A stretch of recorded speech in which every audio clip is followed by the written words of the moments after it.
이러한 제대로 된 미래 정책에 대한 행보를 이재명 후보는 계속 보여주고 있습니다. 이번엔 과학기술인들과 만났다고 합니다.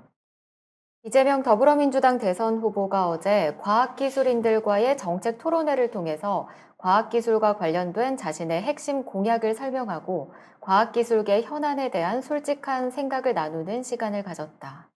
사실 이건 이제 과거의 정책 발표 안에서도 저희가 한번 언급해 드린 적이 있습니다. 우주산업관. 예, 과학으로 앞으로 승부를 보겠다라고 얘기를 하셨는데, 이건 이제 현업에 있는 사람들하고 얘기를 한 거예요. 진짜 전문가들하고 거기에 대한 얘기들을 나눈 거죠. 네. 네.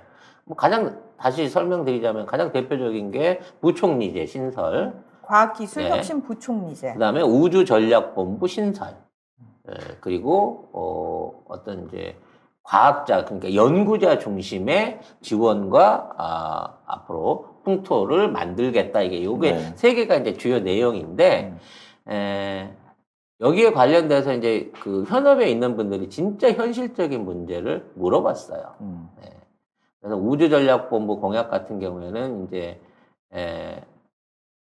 일반 부처로 하게 되면 인력 분산이 되니까 뭔가 집중화할 수 있고 대통령이 직접 관리를 하겠다는 거거든요. 네. 이게 그만큼 우리나라 앞으로 먹거리에 큰 도움이 된다고 보고 대통령이 바로 챙기겠다는 거예요. 근데 이걸 왜 챙겨야 되냐면 우리나라가 진짜 소수 정해갖고 지금 우주 산업을 합니다. 근데 모든 분야는 다 우리나라 소수정예. 우리 자 국민들이 다 일당백해. 우리 손대카 TV도 똑같아. 우리가 다 일당백해. 왜 이래? 거기다 왜 그걸 껴넣나? 아무튼 외국 같으면 우리나라 그 항공우주 관련한 과학자들이 2,000명 이상이 필요하다고 해요. 근데 우리는 80명, 120명 이걸 하고 있는 거거든요. 그러니까 진짜 일당 열이 넘는 역할을 하고 계신 분들이란 말이지. 근데 이분 중에 한 분만 누가 빼가 봐봐. 그러니까. 바로 난리 납니다. 정말 진짜 태권부이 만들었던 그 윤 박사님 모시듯이 철저하게 모셔야 돼요. 김 박사 아니에요? 김 박사는 아버지고 이제 훈이 아버지고 이제 훈이 아버지가 잘못돼서 윤 박사 영희 아버지가 이제 나중에 관리를 하셨죠. 네. 모르겠다 무슨 말인지. 그 너무 옛날 모르네. 만화라 모른다 얘들은. 에이씨 또리 장군이랑 같은 시기에 나는데 왜 몰라? 몰라요. 같이 다 봤잖아. 몰라. 네. 몰라요.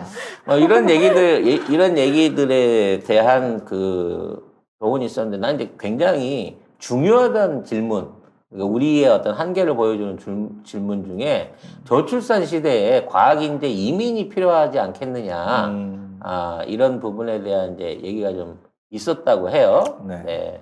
근데 사실 이제 외국에서 인재들을 끌어들여 갖고 빨리 성공한 분야들이 있습니다.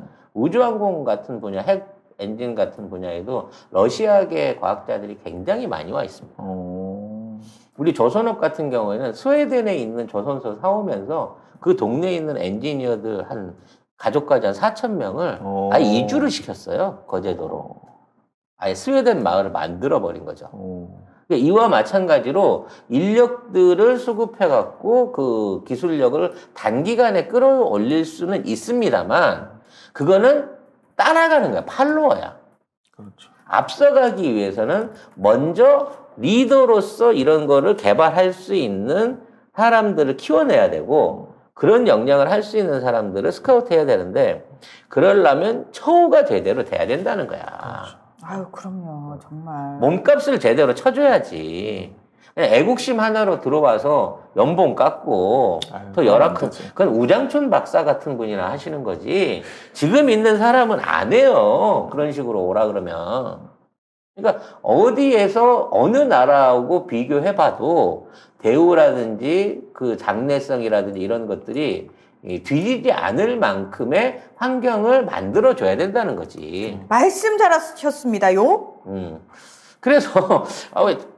그래서 이러한 처우를 만드는 과정 중에 또 역차별 논란이 생겨요.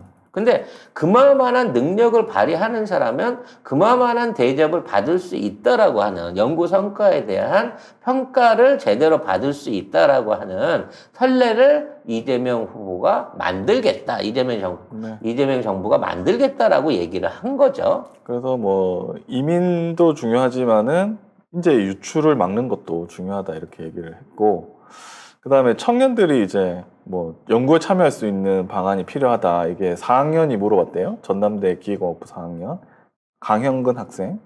뭐 이런 질문에는 내가 경기도지사 시절에 기관 아닌 연구자 개인 단위로 연구비를 직접 지원을 해봤는데 공무원들은 혹시나 이거 연구비 먹고 괜히 딴 생각 품을까 이렇게 꺼리는 경향이 있다고 했지만 어차피 그렇게 비윤리적인 사람 별로 없는 것 같다. 자기가 해보니까. 그래서 자율성에 좀 존중하고 개인에게 기회를 줄 예정이다 이렇게 얘기를 했습니다. 그런 먹튀가 제일 많은 게 중국이죠.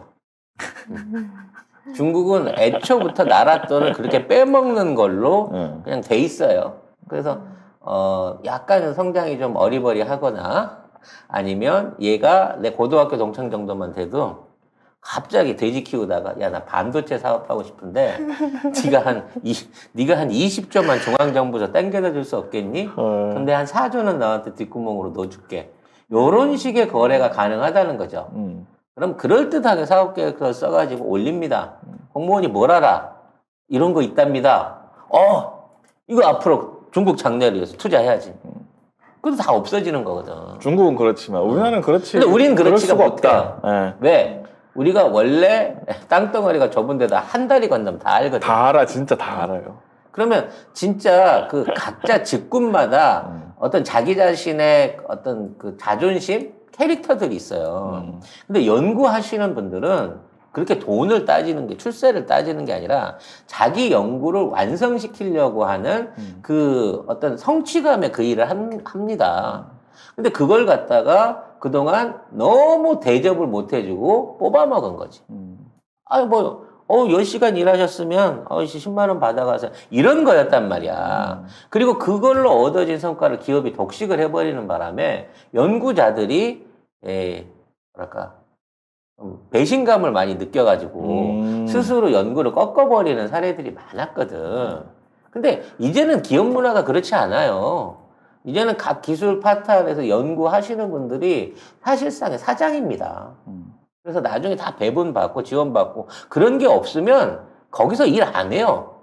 한때 우리나라 인력들이 중국이나 외국에 많이 이렇게 반도체를 비롯한 그 핵심 인력들이 유출이 됐었던 적이 있습니다만 거기 가서 다 똑같이 당했잖아. 그래, 그렇게 다 당했는데. 그렇지. 그러니까 털리기만 했지. 이제 나가라고 해도 나가는 사람이 없을 정도예요. 근데 여기다가 좀 더 대우를 더 해주면 외국에 있는 사람도 야, 난 한국 가서 해야겠다라고 들어온다는 거지. 요즘 우리 재래연구원을 비롯한 국책연구소, 그다음 카이스트는 좀 한물 간 것 같아요. 울산에 있는 울산기술연구원 이런 쪽에서 지금 연구 성과들 내는 거 보잖아요. 나 진짜 지하에 뒤져보고 싶어. 외계인 가다 놓고 있을 것 같아서. 정말 깜짝깜짝 놀랄 만한 성과들을 계속 만들어내고 있거든요. 이게 시너지가 돼요. 이 기술을 기반으로 해갖고 그 다음 기술을 빠르게 만들어내거든. 우리 특성이 빨리빨리 아니야. 어쨌든 이거 간담회 하고 나서 제가 어디서 봤는데 여기 한 사람 어떤 분이 공부 뭐 되게 잘하시네요라고 했더니만 이재명 후보가 공부 많이 했습니다라고 이런 공부를 해야지. 네. 달력 놓고 손 없는 날 공부를 해갖고 되겠냐고. 그러니까 윤석열은 이거 공부 시켜도 여기 와서 말을 못해. 윤석열 정도면. 이거 대화를 통하는 사람이 그렇다고 과학자들 모아놓고 부먹 드세요, 찍먹 드세요 이런 거 하면 안 된다는 거야. 그러니까 여기 대학생도 그런 얘기는 안 하잖아요. 부먹 찍먹 얘기 안 하잖아. 어느 계절 좋아하세요? 무슨 진짜. 색깔 좋아해? 오방색. 요즘 오방색 하겠지. 네, 검정색 좋아할 겁니다 아마. 네. 자, 그리고 바빠. 우리 오늘 일정 한번 미리 띄워주세요. 어제 저희가 이제 방송 중간에 계속 해가지고 저기를 이재명 후보의 하루 일정표들을 저기 방송 중 보내드리고 있는데 쉬는 시간이 없습니다. 아침부터 저녁 때까지. 너무 바빠. 예. 그리고 정말 다양한 층을 만나요. 어떻게 하지 이거를? 오후에는 저기 노인정을 가셨어요. 네. 노인정을 가가지고 얘기를 이제 공약을 하셨습니다. 어떤 내용이죠? 더불어민주당 이재명 대선 후보가 어제 60세 이후부터 공적연금이 지급되기 전까지 연간 120만 원의 장년 수당을 임기 내 도입하겠다고 밝혔다. 이 후보는 이날 오후 서울 동작구의 한 경로당에서 노후가 행복한 대한민국 어르신의 목소리를 청취하다라는 주제로 열린 어르신과의 대화 행사에서 이 같은 내용의 노인 공약을 발표했다. 여러분 새해 복 많이 받으세요. 이번 설날 선물은 한우 어떠세요? 부드러운 육질과 풍미, 대한민국 1% 최고급 미경산 암소 한우를 송작가 TV몰에서 만나보세요. 설날 선물은 어디서? 송작가 TV몰에서. 네이버에서 닥터송 한우를 검색해보세요. 이게 이제 65세하고 퇴직 연도 사이 보통 보면 뭐 50대 중반에 하시는 분도 있고 60대 그렇죠. 초반에 하시는 분도 있는데 정년퇴임. 연금 나올 때까지 거기 공백 기간은 보조를 해주겠다라는 얘기거든요. 네. 근데 난 슬펐어. 왜요? 왠지 이 수혜가 멀지 않았다. 아, 현실에 와닿는 거야. 그리고 임플란트도 60세 이상은 2개, 그러니까. 65세는 4개. 저도 국가가 지금 지원해 올해 준다. 안에 이빨을 4개를 뽑아야 되는데 올해 안에? 아니 기다려. 그때까지 얼마- 어떻게 기다려? 버텨.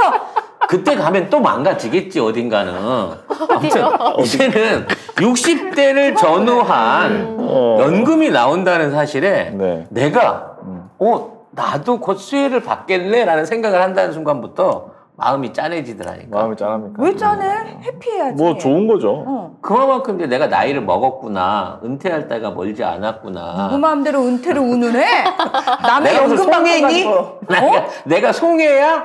송혜 선생보다 오래 하셔야죠. 어쨌든 이거 행사한 다음에 전국 경로당 회장단 1000명이 이재명 후보 지지 선언을 했습니다. 그러면서 근데 이 기사가 거의 없어요. 다음에 없어. 그래가지고 박근혜가 뉴스라고 20만 원 있었는데 수당 준다고 했다가 나중에 현별 지급한다 그래갖고 사기를 쳤었죠. 네. 심지어 이거 프랭카드도 잘 안 나오게 찍었어. 사진도 민주당 제공인데 나 민주당 사이트 가봤는데 못 찾겠어. 이런 걸 좀 얘기를 해줘야지 이 사람들이. 이놈 진짜. 홍보단이 도대체 뭐라고 된 뭐 하는 거야 이씨. 도대체. 네. 아무튼 중요한 건 이재명 후보는 사회 여러 계층의 굉장히 다양한 사람들을 만나서 굉장히 다양한 공약들을 내놓고 있습니다. 그렇습니다. 이게 다 돼버리면 대한민국이 1년 후에는 못 알아볼 것 같아요. 이 나라가 대한민국 맞나 싶을 정도로 어마어마하게 많은 사업들과 공약들을 내놓고 이걸 개선하겠다고 약속을 하고 있습니다. 근데 왠지 다 할 것 같아. 아, 당연히 당연히 하지. 하죠.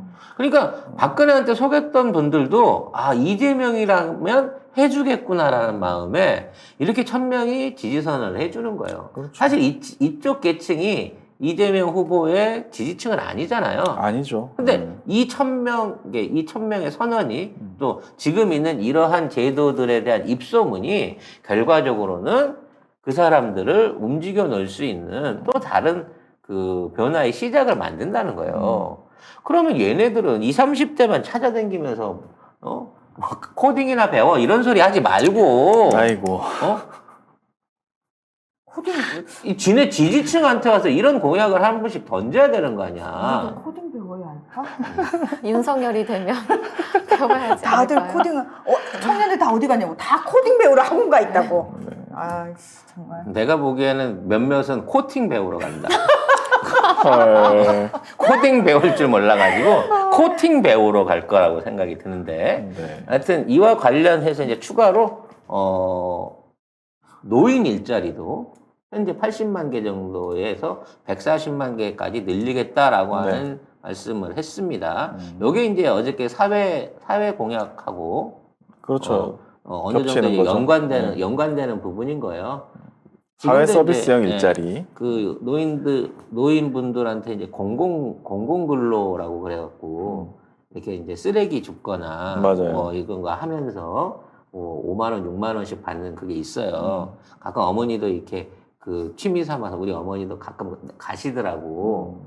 그러면서 그거 타오면서 아 내가 이걸 받아도 되는지 모르겠다 이러면서 그 일을 하시는데 이 자체가 돈을 들인다는 개념이 아니고요. 그분들이 사회 구성원으로 뭔가 일을 했다는 데 대해서 의외로 만족도가 굉장히 높더라고. 그 좋은 일 하면서 뭐 용돈 같은 것도 벌 그렇지. 수도 있고, 그리고 사람들하고 이렇게 커뮤니티 형성도 할 수 있고. 그거 모아갖고 손주 뭐 사준다고 그 돈 이렇게 따로 이렇게 모으시기도 하고 그런 커뮤니티를 이룬다는 얘기죠. 그렇죠. 이거 국가에서 장려 안 하면 그분들 전부 다 집에 교회 계셔야 돈 돼. 받고 광화문 나갑니다. 그리고 반 뜯겨요. 그런 식으로 노인들을 악용하게끔 만들면 안 된다는 거죠. 맞습니다. 네. 돌봄 그 국가 책임제도 시행한다고 합니다. 지금까지 이제 그 쭉 똑같은 얘기죠. 보육이라든지 네. 노인 돌봄 서비스들을 개선을 하고 또 이런 일들을 하는 일자리들을 더 많이 늘려가지고 고용도 늘리겠다고 하는 건데 똑같은 이 사안을 갖고 어제 윤석열은 뭐라 그랬죠? 코딩 배워. 복지사 하려고 생각하지 말고 니네들 코딩 배워나 젊은 애들이 인센티브 제도 이게 그리고 인센티브 제도라고 하는데 도대체 복지를 어떻게 하면 인센티브를 줄 수 있죠? 궁금하다. 궁금하다. 똑같은 삼성전자 서비스맨들처럼 별점 5에 목을 매야 되는 거예요. 윤석열도 코딩부터 배워야 돼. 윤석열이 윤석열이 먼저 배워야 될 것 같아. 코딩을 먼저 배워야 될 것 같은데. 아니, 코딩이 뭔지 모른다니까 걔는 기본적으로. 코팅을 배울래나? 우리 어렸을 때 코딩 많이 했는데. 얘는 코팅 배우러 갈 놈이야.